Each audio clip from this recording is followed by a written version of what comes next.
Hey everyone, welcome back to my channel. In today's video, I will show you how to rotate an image on slide in Microsoft PowerPoint. Whether it's for designing or alignment, rotate image is simple and take just few seconds. So let's get started.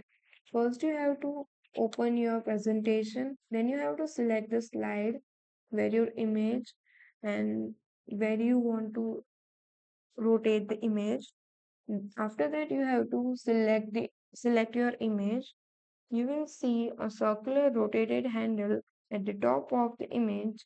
Click and drag left to right to rotate the image freely.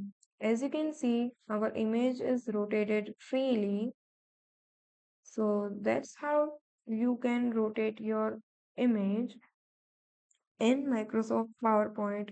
If you found this video helpful, give it a thumbs up and subscribe to our channel. Thank you for watching.